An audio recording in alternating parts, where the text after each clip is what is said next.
வந்திருக்கும் பத்திரிகையாளர்கள் பொதுமக்களுக்கு ஒரு முக்கியமான வேண்டுகோள். தங்களது இளமைகளை குழந்தைகளை பத்திரமாக பாதுகாத்துக் கொள்ளுமாறு கிராமத்தின் சார்பாகவும் விழாவுக்கு கமிட்டியின் சார்பாகவும் கேட்டுக்கொள்கிறோம். தங்களது கழுத்தில் இருக்கிற செயினை சேலையோட ஒரு பின்னூசியை வச்சு குத்திக்கிறீங்க. ஏன்னா சாமி ஆடுவீங்க, எல்லாத்தையும் காவல்துறை பாதுகாத்துக் கொள்ள முடியாது, கிராமத்தார்கள் பாதுகாக்க முடியாது. நீங்க சாமி ஆடுவீங்க, அதை பின்னூசியை குத்திக்கிறீங்க சேலையில. அது கிராமத்தின் சார்பாக விழா கமிட்டி சாமி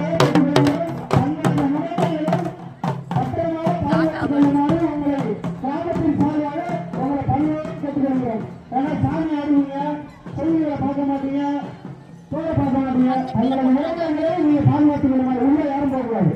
எல்லாமே வெளியில தண்ணி வச்சிருக்கேன், தண்ணியை ஏற்றிக்கிறீங்க. உள்ள யாரும் போகக்கூடாது.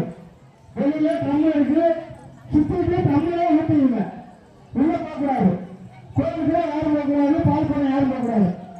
தண்ணி பின்னாடி வச்சிருக்கேன், பின்னாடி வச்சிருக்கேன். உள்ள தண்ணி இருக்கு, அதை ஊற்றிக்கிறீங்க. நீங்களே ஊற்றிட்டு உங்க சுமையை எடுத்துட்டு போயிட்டே இருக்கலாம்.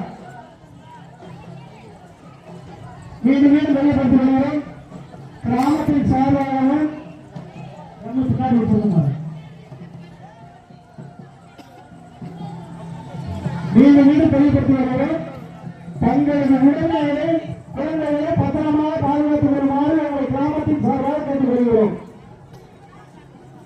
சேவை குத்து பின்ன வச்சுக்கிறீங்க, சேவை வச்சிருந்தீங்கன்னா தங்களது நோக்கம் பேரவைகளான பத்திரமாக்கிக் கொள்ளுங்க. ஏன்னா காவல்துறை கிராமத்தார்களும் பாதுகாக்க முடியாது. உங்களோட உரிமைகளை நீங்க தான் பாதுகாத்துக் கொள்ளணும். சாமி ஆடுறது பிரச்சனை இல்லை, உங்களோட சாமியை கொள்ளுங்க. உங்களோட உரிமைகளை பத்திரமாக பாதுகாத்துக் கொள்ளுமாறு உங்களை பணியாக கேட்டுக்கொள்கிறேன். பின்னாடி கண்ணு இருக்கு, அதை ஏற்றிக்கிறீங்க.